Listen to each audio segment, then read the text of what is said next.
What's up guys, it's James here, and in today's video I'm gonna answer a question that I've been getting asked for the last 5 years, and are Airbnbs constant party houses? Are they just filled with parties? And a lot of people, they don't even ask that. They go, well, I heard that this property got completely ruined from Airbnb guests. Aren't they just total party houses? Everyone seems to have this concern. I started having this concern come up with customers of mine when I was managing properties on Airbnb and started out growing that business. And I have it now when I'm coaching people. I have it now with hosts I work with, investors I work with, when I'm investing. Everyone wants to know, everyone seems to think that Airbnbs are just total party houses, that they're constantly getting trashed. So I want to shed some light onto this common misconception.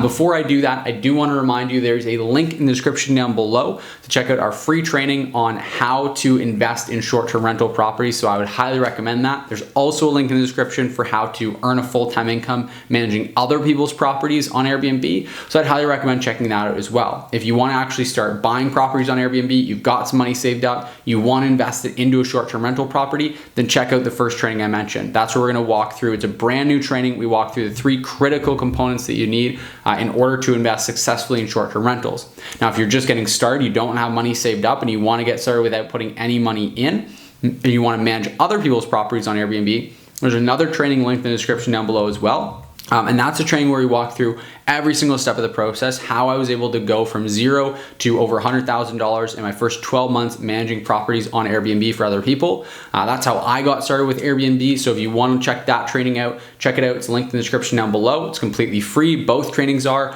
We're also going to give you some really cool free tools to help you get started when you're in the training. So I'd highly recommend checking both of those out. Now, that being said, let's talk about answering this question. Are Airbnbs just constant party houses? And the answer is yes. Your house is going to get trashed. Don't put it on Airbnb. Obviously not. Obviously, that's just a joke. No, Airbnbs are not party houses, and your house is not going to get trashed if you put it on Airbnb if you know what to do. In 99.9% of all cases, if you implement the right strategies, you're not gonna have these issues. Where hosts run into issues is when they don't have the right strategies in place, and I'll talk about exactly what I mean by that in very practical terms here in this video. So here's a good example of someone that I remember years and years ago when I was just getting started managing other people's properties on Airbnb, I went and met with this prospective client.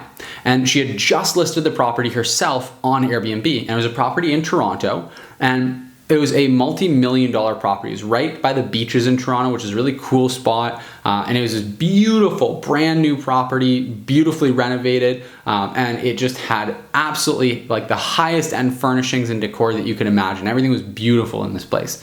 I remember walking into the place and being like, wow, this property is stunning. I'm so excited to manage this property. It's gonna do so well. And I remember starting to talk to her, and we were getting an idea of her, and getting an idea of everything she had done so far. And she showed us the listing. I said, okay, yeah, this looks pretty good. Everything looks good. And I asked her, I said, well, do you have any bookings yet? And she goes, yeah, I've got all of them. But I wanted to actually talk to you about this because I'm only getting one-night bookings. And I said, oh my goodness. So in my head, I'm going, why would you ever allow one-night bookings on a place like this? So I looked, and her calendar, sure enough, was filled up with one-night booking after one-night booking after one-night booking after one-night booking. Her whole next 2 weeks, the whole rest of the month, was filled up with just one-night bookings. Literally not a single booking for longer than one night. Now, even if this was a normal property that wasn't going to get completely trashed because these were all people trying to throw parties, that would be a nightmare. Imagine having to have your cleaners go by there every single day of the entire month, let alone the fact that now this is a property that she's allowing one-night bookings on, and she's got the property, I come to find out it's underpriced, it's drastically underpriced. She doesn't have a security deposit on the property.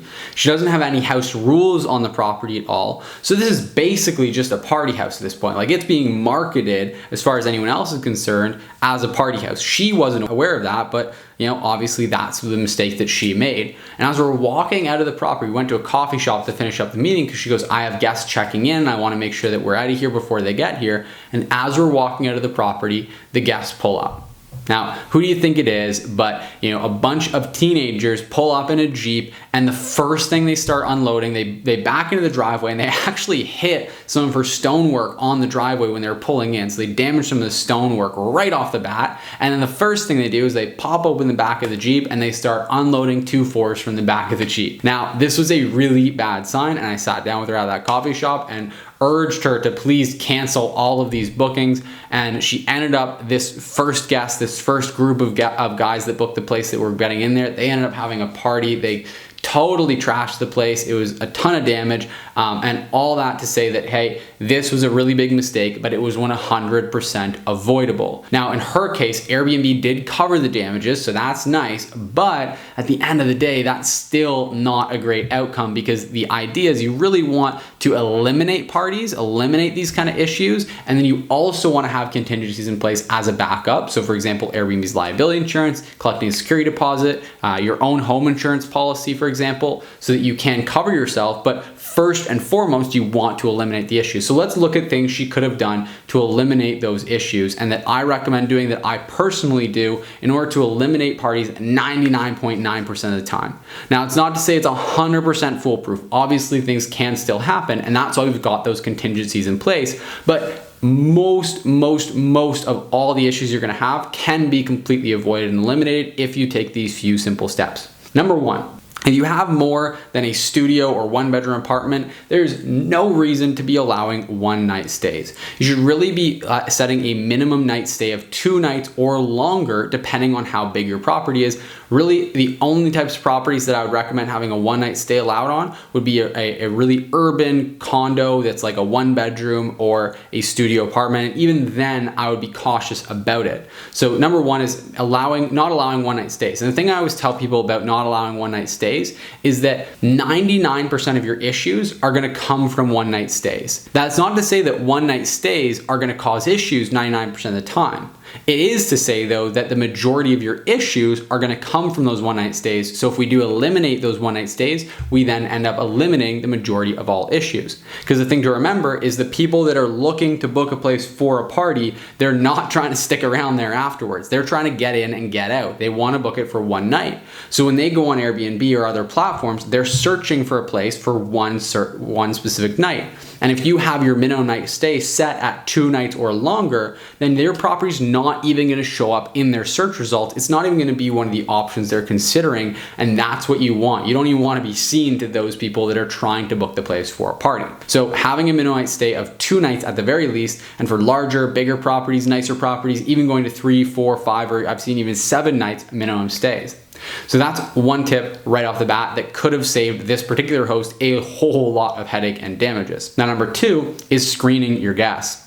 You want to make sure if you have instant book turned on, which I generally always recommend because it does help you tremendously with performance, you want to really utilize the fact that Airbnb is going to let you cancel 3 bookings per year without any penalty at all, as long as you have a good, valid reason for not being comfortable with that guest. That means that we can check out the guest's past reviews, we can check out their age, we can check out the ages of the other people in the group, the size of the group, we can verify the names of the people, we can verify the reason they're traveling. The more suspicious a group looks, the more questions you want to ask, the more detail you want to get in order to vet that group of people. So for example, if I have someone booking the property locally, a lot of the time that's a little bit suspicious if you're used to getting people from out of town or from international. Now, it's not to say that it's a red flag that we're gonna go and cancel that booking, but that's one thing that makes their booking more suspicious. So let's go ahead and ask them, hey, why are you booking this property? I see that you're from Toronto or you're from the same city that I'm in. Why are you booking this property?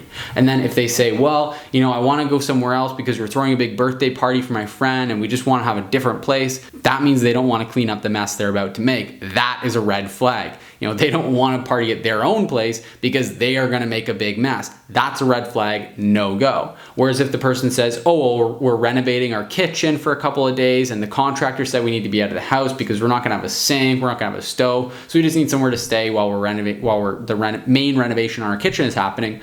Okay, that checks out. That makes a lot of sense. If we have a bunch of people that have negative reviews, no go. We don't want to be having people come in that other hosts have spoken poorly about. If we have people coming in that have a large group of really young people, that's also a pretty big red flag to me. Young people tend to be the ones throwing parties. If there's not any children there and there's not going to be any adult supervision, then that's where we start to get concerned. I like it if, a good sign to me is if someone is saying, oh, well, we've got some toddlers coming or some young children, because I know they're not going to be turning up with their kids there. And also if they say, okay, well, there's some aunts, some uncles, some parents, whatever, that can be a better sign as well, because again, there's going to be some supervision. So screening your guests and looking and getting those questions out there, vetting the guests to make sure they are good quality guests is another big thing you can do to avoid these issues. Again, our host could have really benefited from this, because you would have figured out that there was a group of guys that were maybe 18 years old that wanted to come here and party at the place, and that just doesn't make a lot of sense. We don't want to be allowing those types of guests. The other thing that we can do is we can set up a security deposit on the listing, and we can set up house rules along with that state that in the event of a party or any damages at all, any extra guests at all, we're going to charge the entirety of the security deposit as a penalty, as a fine. Now, oftentimes you're not actually going to be able to do that because of the way Airbnb's security deposit works, but having that stated, having a nice big security deposit, not anything egregious or outrageous, but just having a sizable security deposit and having that stated in your house rules is going to act as a really strong deterrent from those people that are going to be planning on partying at the property, because then for them, they can see, okay, it's actually going to be more expensive for me to throw the party here versus this other place. The other thing I like to remind people is that the game here, it's like if you're running away from a lion. You don't have to be faster than the lion, you just have to be faster than the other person that you're with. Now, as savage as that can be to say and to hear, really all that means that you don't need to be absolutely impossible for someone to throw a party at. You just need your property, your listing, to be less desirable to throw a party at than the other listings nearby. So again, it's not about making yourself completely foolproof, it's just about making yourself less attractive. Now, those are a few of my major tips, my main tips that I always give to people to avoid parties. And then obviously there are other tips I give to make sure that you do have backup plans in place. And there's some other things you can do. Now, again, if you want all the details on this, or you want to know exactly the process that I use for investing in properties for short-term rental and making sure that they get incredible returns, that we maximize the results on those properties, maximize the income, maximize the cash flow on them without having to have a whole bunch of headache from things like parties, then I highly recommend checking out the training that's linked in the description down below. In that training, I'm going to walk you through the 3 critical steps, way more in-depth than I can in a YouTube video that's quick like this one. I'm going to walk you through the main 3 critical components that you need to successfully invest in short-term rental properties. So I highly recommend checking that training out. It's going to walk you through that in detail, and at the end, you're going to have the opportunity to set up a call with either myself or my business partner Riley to really dive into your specific goals and lay out a game plan. So if that's something that's interesting to you, if you've been thinking about investing in short-term rental properties and you want to learn more about it, you want to get the right tools, the right strategies, the right resources, then I highly recommend checking out that link in the description down below. Register for the training, grab yourself a spot. We've gotten really great feedback so far on that training, so I hope it's valuable to you as well. And I do want to remind you, it's not going to be around forever, so make sure you register down below quickly before everything fills up, before we take it offline. Now, with that being said, if you got value from this video, if you thought it was insightful, then I highly recommend you click that like button as well. Please, I'm just gonna pattern interrupt here, get into your head, because I know everyone says to do it, but really, it does help me out a lot with growing this channel if you click that like button. So please just click the like button quickly, take a second. Also, if you're watching this video, another pattern interrupt here, because I want you to take action on this. I want to give you as much valuable as possible throughout this channel. That's why I post 2 new videos every single week on the channel here. So if you're not subscribed, just look below the video there, look there, click the button, click that subscribe button, stay up to date with the channel, because again, we post 2 new videos every single week and have been for a couple of years now. So I highly recommend you click that subscribe button to stay up to date, and let me know in the comments down below if there's another video topic that you want me to cover in an upcoming video, and I'll see you in the next one.